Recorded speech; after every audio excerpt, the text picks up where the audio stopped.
Let's go to Ken in Spokane. What's up, Ken? How we doing? Hey, Dr. John. Thanks for taking my call. I appreciate you and your team's work that you guys do. Thank you so much. I appreciate me, not so much my team, but just kidding. They're awesome. They're incredible, man. Hey, thank you so much. I'm glad you're in our gang, Ken. What's up, man? How can I help? Well, I'm in an undecisive part of life. Hey, me too, man. Let's do this. Okay. So I recently divorced. Well, about 3 years ago now, my divorce was final for almost 30 years of marriage to the day of the divorce, actually. Hey, let's just stop for a second. Okay. That's a lot. That's a death. Yeah. That's a death. I mean, that's a heavy loss. What happened after 30 years? Well, it got real crazy towards the end. Basically, my ex struggled with things in her life. She hid for years that she was bisexual, and hid that. I just thought she was a farm girl, and that sort of thing. And she hid that for years. And then about 5 years before the divorce, she developed breast cancer. So we went through that. She made it out the other end. We did good there. Things really changed with the medications for treatment, and radiation, and I don't know if near-death experience brought the hidden thing with her out after that, and like a life change deal that made her switch to wanting to come out and go that direction. Yeah. So there was a lot of... Maybe she got to the end and just said, I'm not hiding anymore. This is going to be the way this is. Like, life's too short or whatever. Yeah. Yeah. Okay. So did she leave you for a woman? Did she leave you and say, hey, this is going to be who I am and you can be I mean, how did that end? Yes. So she was secretive and started seeing a couple actually. And so she was cheating.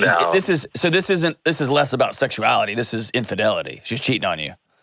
Right. Yeah. And her rationale was it's not cheating because it's with a lady and not a guy, and all kinds of different things. Okay, gotcha. Cheating is cheating is cheating. So, okay, I gotcha. Okay, so... And sorry, go ahead. Go ahead. I'm a fixer, so I was doing everything to save my marriage. I got married in front of God, and it was for better, for worse. So I battled and tried to save for a long time, and I think I sacrificed myself along the process. Yeah, absolutely. Yeah. It sounds like there was two hurting people trying to heal each other and themselves at the same time. That's a hard situation, man. And so 30 years, you get to the end and all of a sudden, whoa, and then you met somebody new. Yeah, actually went to kindergarten together when we were young. Yeah. So you're telling me there's a chance. All right. Yeah, so you went to kindergarten together. Wow. Okay. How'd y'all reconnect? Yeah. The internets? Yeah. So I was finalizing the divorce and selling of the house. The ex had moved away and took a different position, a different job, and I was left with selling the property and dividing the assets and that sort of thing, and going through it, which she never wanted me to do. And she wanted to have a kind of a double life, so to speak, and it wasn't going to work for me or her. Sure. But yeah, so she reached out to me, and I think she could kind of see that I may have been going through she got an indication or a feeling.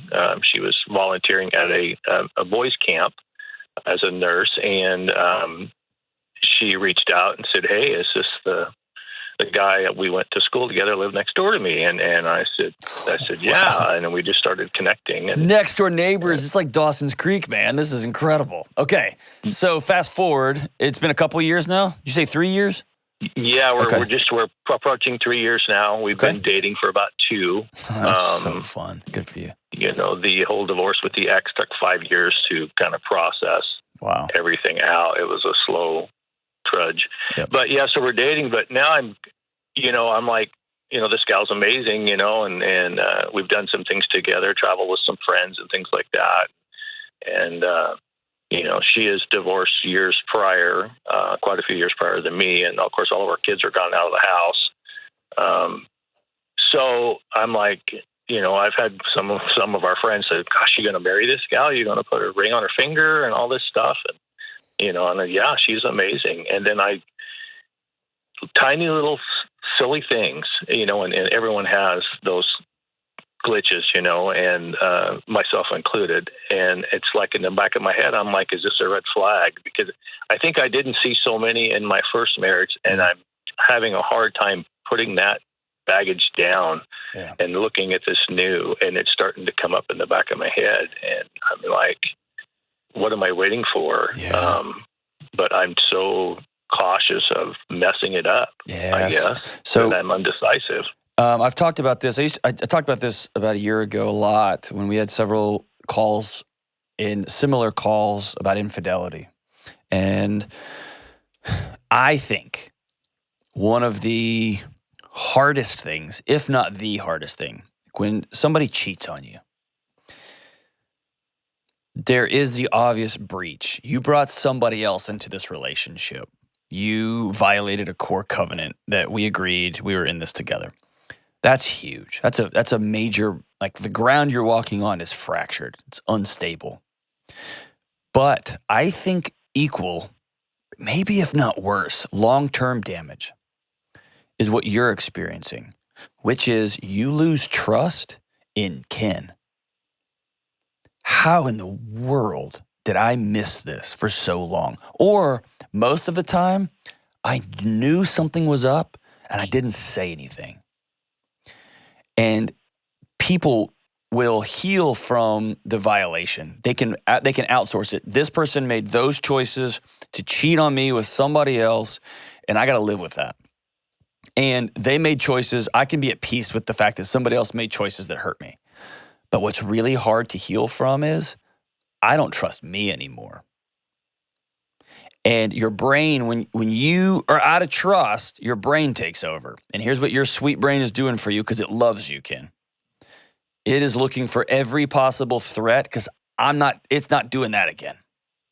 It's not going through 5 years of hell because that almost killed us last time. I'm not doing that again. So this is just your body, your biology, remembering trauma and saying, whoa, whoa, whoa, what are you doing? What are you doing? You know what I mean? It feels you getting back on the same roller coaster that almost killed you last time. It doesn't mean every roller coaster is unsafe. In fact, the opposite. Most roller coasters are great. But it almost killed you once and your body remembers. And so I want to hear you to hear me say, Ken, you're not crazy. Your body's doing exactly what it should be doing, which is trying to look out for you. The real question you got to get to is she right for me?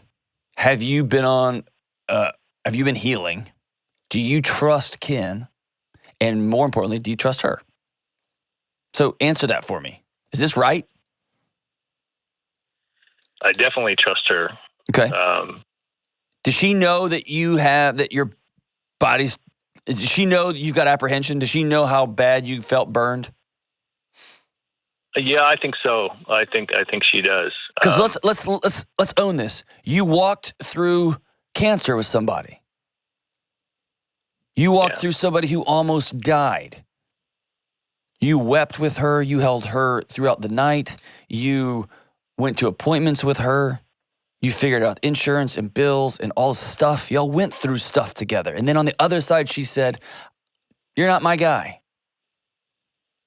Have you fully grieved that? Because that sucks. Yeah, it was tough. And then to turn around and go through years of her infidelity thinking that, okay, this is a phase and she's going to come back around and be that same person she never was. And then I had to file the divorce for me. Yeah. And she had a great setup, man. She's got somebody that's going to ride out cancer with her, and then she can go have her romantic flings with other places. She had a perfect setup going. Yeah, I mean, even her own mother told me, "What are you doing? You know, she's having her cake and eating it too, and you're sitting here while she's doing things that are wrong." Yeah.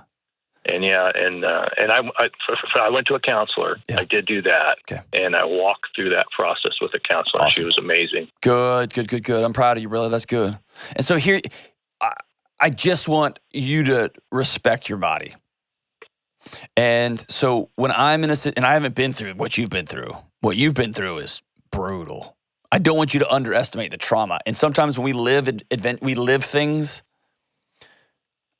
and because we're living them, it's not a headline. It's not sensational. It's not quote unquote over there. It's us in the middle of it. And we don't fully recognize the trauma that our body took on for us. And your body's been through a lot. And now your heart found love and your brain is going, oh, I know this script. I know this story. And so bringing that into acknowledging it, oh, there's my body pointing out a flaw, and you being able to go, thank you for trying to take care of me, but I'm good now because this one's awesome. She's awesome. And you begin to let your brain know, I'm in control. I'm good. I'm getting back on this roller coaster on purpose because it's super fun and it's going to be amazing. And we're going to get whipped around a little bit like all roller coasters, but it's going to be a blast. And then eventually your body goes, cool, you're driving. We're back. But you got to practice that. So I'm smiling here. Do you love this woman? I do. Yeah. So let yourself say it out loud. Do you want to marry her? I do. Does that scare you to death? In my head, it seems like. Yes, it absolutely, because I'm afraid of messing it up. What? Because you think you messed up the last one. Well, I couldn't fix it. I think that's what I can't get out of my head. And I, I'm being a fixer. It was totally against who I am, Well, Ken, you didn't break your last marriage. You didn't break it. And the fact that you couldn't, quote unquote, save something that you couldn't save anyway doesn't mean you're a failure, doesn't mean you screwed up. I need you to let that go. Put that down. Because you're carrying this narrative that if you had just said the right thing or done the right thing, that maybe she would have stayed attracted to you. It wasn't going to happen. And you got to set that down because you've got too much life left and you've got an amazing woman on the other side of this thing waiting for full Ken. And what I want you to do is love Ken as much as this new woman loves Ken. Does she love you? Yes, absolutely. It tells me constantly, shows me constantly too. Dude, can I tell you something? You're worth being loved and you're worth laughing. I have a great friend. She's about probably 15 or 20 years older than me. She had a long-term relationship and kids were grown, then found out there was some infidelity. They got divorced and then it was a brutal divorce. And then shortly thereafter, her ex got sick and passed away. And then she got remarried years later. And I was asking her about the process. And she said, I built a life with somebody. We raised kids, created a home. I got remarried because I loved this person. And we were going to have as much fun as humanly possible until my days are over. And that subtle shift was such a powerful statement for me. And how old are you? Almost 55. Dude, you're a little over halfway. And you've got somebody that's going to get old and wrinkly and ride or die with you, man. And y'all can slide into the end of this thing with no tread left on your tires. I need you to hear that you're worth that. Do you believe me? I do, yeah. All right. Say these words. Ken's worth loving again. Ken's worth loving again. You just said that all weird, like I was telling you about taxes. Say, Ken's worth loving again. I want you to mean it. Ken's worth loving again. Hell yeah, dude. Yeah, Ken. Now, you don't have to marry this girl, but I think you should. I think it'd be awesome. I think you're going to, man. And it should be weird and it should be uncomfortable and it's all still all right. The only thing I'm going to ask you to not do is don't keep secrets from your new wife. When you feel uncomfortable, y'all come up with a signal like, I'm starting to get nervous. But I love you. And here's what I want you to do. When you get engaged, I want you to send me a picture of that ring on her finger. I want you to send me a picture of the wedding. Y'all are probably going to get some weird doodle dog or something. Send me a picture of that. Do not get one of those motorcycle tricycles. You're 55, but you're not Walking Dead. And dude, I'm excited for you, Ken. I'm excited for you, brother. I'm excited for you. Everything in your body is trying to do is just love you and take care of you, man. You got to tell your body, thank you, thank you, thank you. Maybe do this. I say this every single show almost. I want you to write yourself a letter. Dear Ken. Dear Ken. Go back and walk through. Here's what it was like loving somebody through cancer.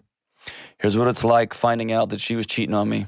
Here's what it was like trying to hold everything together. Here's what it's like, the heartbreak of divorce, of it when it was all over.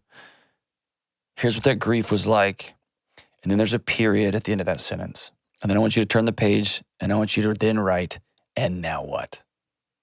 And here's what my life's going to be. I found a great girl that I've known since we were next door neighbors, Dawson's Creek. I don't want to wait. And we're going forward with whatever minutes and hours we got left. We're going to have the most fun, and we're going to do it together.